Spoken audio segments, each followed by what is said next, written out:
Papier at FET, it's an interesting thing, part of the University of the Western Cape, FET.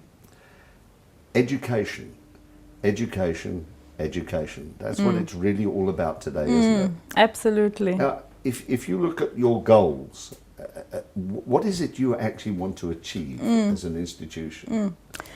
Maybe just to backtrack a little bit, that the FET Institute, which we refer to as FET, is now part of a broader umbrella institute called the Institute for Post-School Studies, which arises out of the white paper that was released and recently released, and looks at what are the intersections, how do we create a more coherent system between higher education, adult education, technical vocational, TVET systems, which have operated very isolatedly in the past, in their own little silos. So universities have been thrown a big challenge by the Department of Higher Education, the Minister, to actually bring about some of that coherence, to contribute to the coherence. The focus of the Institute really is threefold. We have quite a large teaching component in the Institute for Post-School Studies, which does a lot of adult educator training as well. We do research into higher education studies with its areas of higher education funding. The TVET component, which operated as FET for 10 years, is quite steeped in the vocational college sector. So we've done a lot of work with the colleges over the last 10-15 years, first as an NGO and then coming into the university as an institute. What are the difficulties that students find coming out of school? I think we were talking probably at quite a kind of broader macro level, but if you hone in on the TVET sector, for example, students who leave a college might have at least two goals. One would be to find sustainable employment, a job, to whether contribute to the family, contribute to their own personal upkeep. And then students who have further and higher aspirations might want to actually achieve another qualification. They might want to go on to university, they might want to go into a different kind of institution. And so do we have are our pathways sufficiently flexible to enable students to make those shifts? You have to look at where are possible areas of growth. So that's where the career guidance also comes in. That any learner, young or old, trying to find a sustainable occupation, a job, needs to know what are the areas of growth, where are we training too many employees, where are we training too few, as a country, what do we need? Relationship building between institutions and employers and learners is growing, especially in colleges, but it's time consuming, it's energy consuming, capacity driven. So what we've tried to do in the DG Murray Trust project is to actually do some of that legwork, to go to do the first phase of research, which says what is it that where are students likely to find employment, college graduates. Have you been welcomed by companies? Have they encouraged you? I think they've been interested in. I think by and large we've been welcomed. We've been companies have been interested, and here I must say that the sectoral authorities, the SETAs that are associated with those companies, are in the DG Murray Trust project, which is called College to Work Transitions. The focus, as I said, was to bring colleges and workplaces together to create opportunities for students, to give them work placements, because that's been a big bugbear for the college sector as well. There just simply aren't enough workplaces to accommodate all the students, and there are issues of funding, stipends, employment-related, labour-related matters that go along with that. Are the labour laws prohibitive for you in some respects? I think one of the issues that have arisen often from the employers, especially in industries where there may be an element of danger on the shop floor, risk. You know, they've wanted to be reassured that they don't carry the liability for that kind of injury if a student should get injured, or while in a placement. And I don't think that's kind of been quite sorted out yet. The issue of insurance. Employers look for an attitude from the student or from the ex-college leaver or whatever. How do you handle that attitude situation? And that emerged very strongly. As I said, we wanted to the project kind of broadly had 3 areas of work.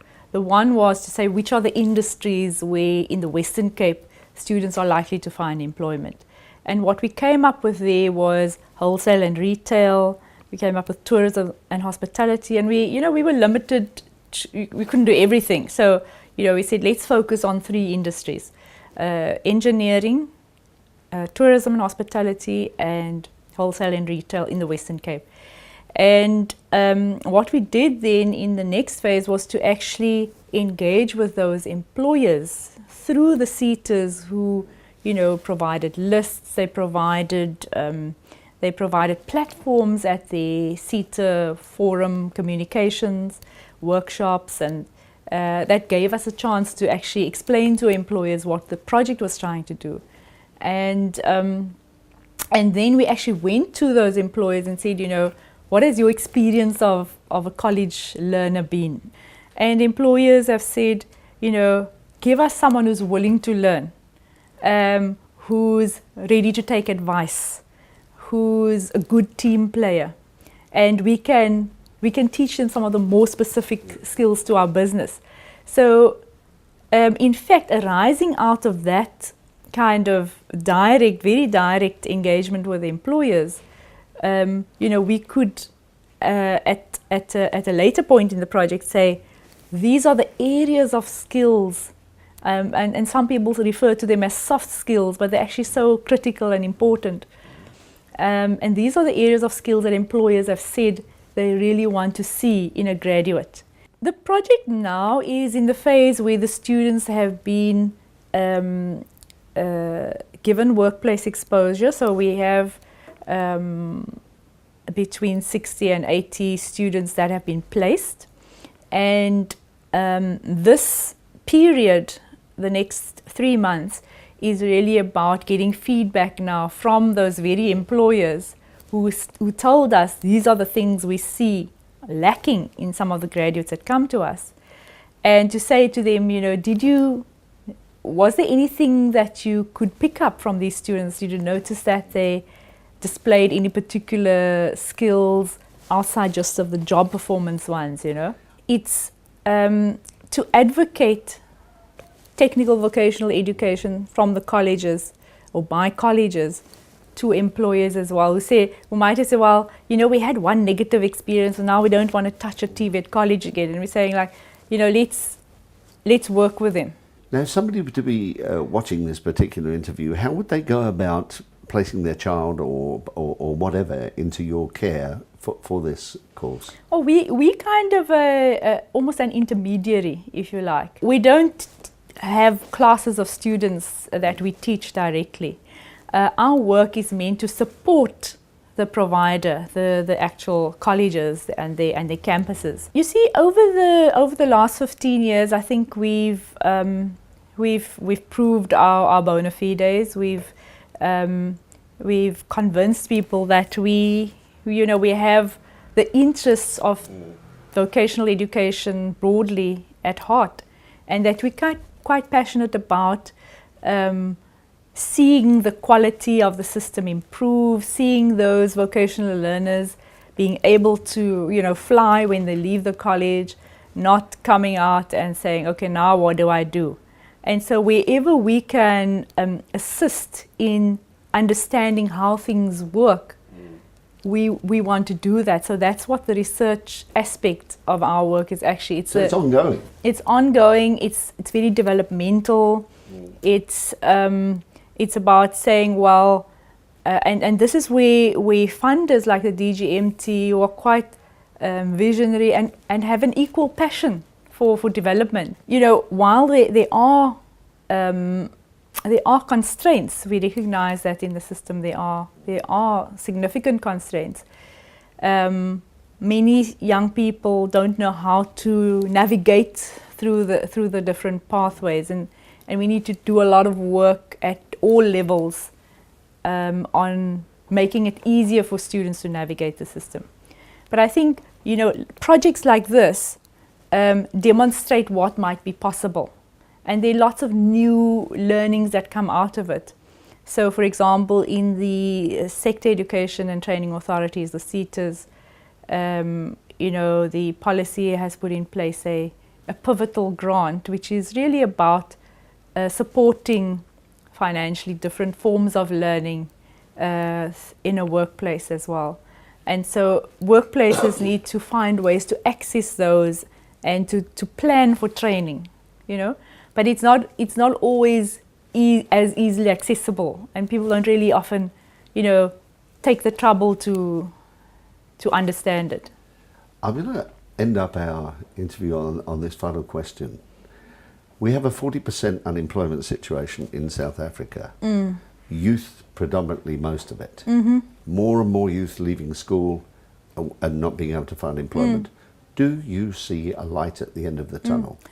I mean, you know, when you give that 40% stat, I actually it actually resonates a lot with me, because if you look behind me, there are some two publications in particular that we did, which were quite startling around post-school youth. Post-school meaning all those who are outside of formal education or training. And you know, the statistic of 40% is scary, but what is even scarier for me is when you say that there are 3 million and growing unemployed out of school youth between the ages of 18 to 25. That's a scary statistic. And so, you know, if we can intervene in that grouping, I think we're going to make a real impact on people's lives, you know.